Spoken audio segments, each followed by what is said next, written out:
નર્મદા નદીના કિનારે વસેલા ભૃગુ ઋષિના નામથી શહેરનું નામ ભૃગુ કચ્છ અને ત્યારબાદ ભરૂચ થયેલાના ભગવાન બ્રહ્માના કરવામાં આવેલા યજ્ઞમાંથી વસંત પંચમીના શુભ દિવસે ભગવાન ભૃગુ ઋષિનું પ્રાગટ્ય થયા હતો.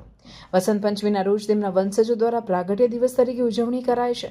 હજારો વર્ષો પહેલા ભરૂચ શહેરના નર્મદા નદીના કિનારે વસનાર ભૃગુ ઋષિના પ્રાગટ્ય દિવસનો તેમના વંશજો ગણાતા ભાગર બ્રાહ્મણો દ્વારા દર વર્ષે વસંત પંચમીના દિવસે તેમના પ્રાગટ્ય દિવસની ધામધૂમથી ઉજવણી કરવામાં આવે છે.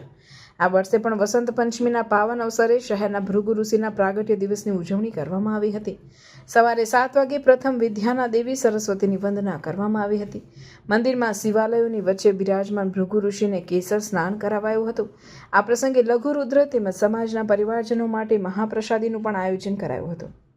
તે ઉપરાંત ભરૂચ સ્ટેચ્યુ પાર્ક ખાતે ભાર્ગવ સમાજ દ્વારા ભૃગુ ઋષિનું પૂજન અને ફૂલહાર કરવામાં આવ્યા હતા. મહાસુદ પાંચમ, વસંત પંચમી, ભૃગુ ઋષિનો પ્રાગટ્ય દિવસ અને સાથે સાથે ભરૂચનો સ્થાપના દિવસની ઉજવણી ભૃગુ ઋષિ મંદિર ખાતે કરવામાં આવી છે.